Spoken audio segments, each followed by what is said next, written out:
फाशी द्या, फाशी द्या, आरोपींना फाशी द्या, आरोपींना फाशी द्या, फाशी द्या, फाशी द्या, आरोपींना फाशी द्या. उद्या वाढू द्या, माणूस म्हणून जगू द्या, उडीला शिकू द्या, वाढू द्या, माणूस म्हणून जगू द्या. आरोपींना फाशी द्या. We want justice. We want justice. फाशी द्या.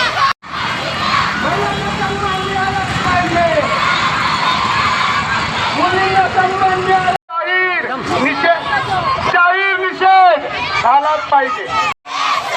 लेख वाचवा, लेख वाचवा, लेख वाचवा,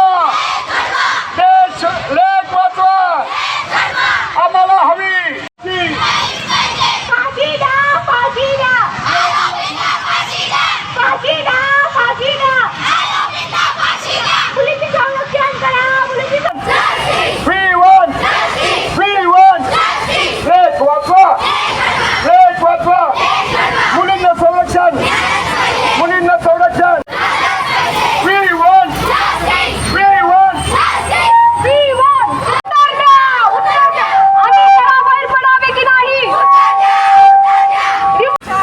काळापासून समाजामध्ये अतिशय समाजकंटकांनी जी माणसं आहेत त्यांनी महिलांना नेहमी पारतंत्र्यात नेण्याचा प्रयत्न केलेला आहे.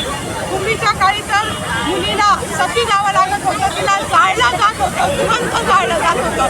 त्यानंतर मुलीच्या जन्मापूर्वी तिच्या हत्या झाल्याच्या, मुलींचे गर्भपात केले गेले, त्यामध्ये अनेक लाखो कोट्यवधी मुलींच्या हत्या झाल्या. आता कशा ना काही मुली जन्माला आलेल्या आहेत. त्यामध्ये डॉक्टर बाबासाहेब आंबेडकरांनी घटनेनुसार आम्हा महिलांना, मुलींना जे सगळे संस्कार दिलेले आहेत आणि तो आम्हाला घटनेमध्ये जो अधिकार दिलेला आहे तो अधिकार हिरावण्याचं काम आता चालू आहे असं आम्हाला वाटत आहे. कारण आम्हाला स्वातंत्र्य मिळालं. आज अगदी स्पेसमध्ये सुद्धा सुनीती विल्यम गेली. प्रत्येक ठिकाणी महिला या काम करतायत, त्यांना स्वातंत्र्य मिळालेलं आहे. या स्वातंत्र्याचं आम्ही महिला आणि मुली निश्चितपणे स्वैराचारामध्ये त्याचा कधी आम्ही उपयोग करणार नाही. परंतु आम्हाला न्याय मिळाला पाहिजे. पूर्वी जिवंत जाळलं, नंतर गर्भामध्ये असतानाच मारलं. प्रत्येक ठिकाणी मुलीला हीनतेची वागणूक दिली जाते आणि जे समाजामधले विकृत पुरुष आहे, जी समाजामधले जे समाजकंटक आहे, त्यांना असं वाटतं की ह्या मुली परत दाबल्या जाव्यात, त्यांना परत कुठल्याही प्रकारचा अधिकार नको, अशा प्रकारचं वातावरण झालंय. मुली घाबरलेल्या आहेत. तुम्ही आता घोषणा बघितल्या, मुली घाबरलेल्या आहेत. शाळेत जावं की नाही, पालकांना वाटतं मुलींना शाळेत पाठवावं की नाही, अगदी मुलींनी घराबाहेर पडावं की नाही, मुलींनी जगावं की नाही, मुलींनी जन्माला यावं का नाही, अशी स्थिती झाली. माझं लहानपण आठवलंय. मी आता 65 वर्षाची आहे. माझं लहानपण आठवलं. मुक्तपणे फिरत होते, मुक्तपणे शाळेत जात होते. शाळेतनं वस्त्यांवरनं आम्ही शाळेत जात होतो, पण कुठल्या प्रकारचा धक्का आम्हाला कधी लागला नाही. इतकं चांगलं जीवन आमचं गेलं. परंतु आता या सगळ्या छोट्या मुली कसं जीवन जगतील याची आम्हाला काळजी करावी लागणार. इतक्या छोट्या आहेत मुली. कालची जी घटना घडली, अहो तुम्ही 2 महिन्याच्या, 4 महिन्याच्या, 4 वर्षाच्या, 5 वर्षाच्या या कळ्या, त्यांना तुम्ही असं करताय का होत आहे? तेव्हा सरकारने या बाबतीमध्ये कठोर निर्णय घेतला पाहिजे. मुली म्हटलं फाशी द्या. मला असं वाटतं असे आरोपी सापडले तर त्यांना चौकामध्ये जिवंत जाळलं पाहिजे.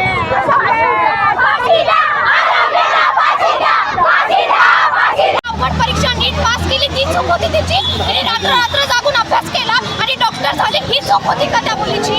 नाही ना. मग तिच्या बरोबरच असं का झालं? काय चूक होती मग मी म्हणते त्या मुलीची? सरकारने याबाबत कठोरात कठोर शिक्षा केली पाहिजे त्या माणसाला. आज आम्ही सुरक्षित नाहीये. आज मला शाळेत येताना भीती वाटते, कारण की इथे आम्हाला सुरक्षा नाही भेटत आहे. रस्त्यावरून जाताना आम्हाला भीती वाटते. काल बदलापूरमध्ये त्या छोट्या मुलींवर अत्याचार झाला. काय चूक होती त्यांची? पण एवढी मोठी घटना घडते, सरकार काय झोपं काढतंय का? त्या सरकारने त्या नराधमांना शिक्षा केलीच पाहिजे असं माझं म्हणणं आहे.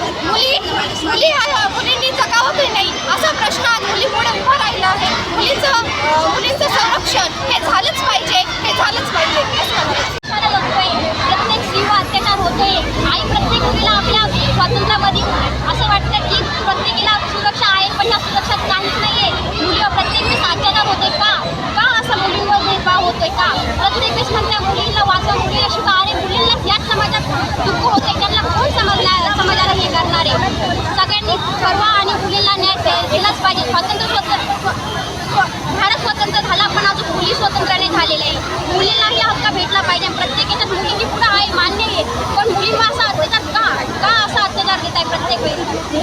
प्रत्येकच विचार करते की घराबाहेर काढायची जायच्या वेळेस मुलीला सुरक्षा आहे की नाही. मुलीला प्रत्येकच आईला चिंता असते की मुलीला बाहेर काढू की नाही. हाच एक सगळ्यात मोठा आईला प्रश्न पडलेला असतो. काय या जगात कसं वागतात, काय या जगात असे जगतात लोक, विचार करावा लागतोय प्रत्येकीला. शाळेतूनही प्रबोधन प्रत्येक ठिकाणी जातात ना, प्रत्येक ठिकाणी पुस्तके भेटलीच पाहिजे. ओके ठीक आहे.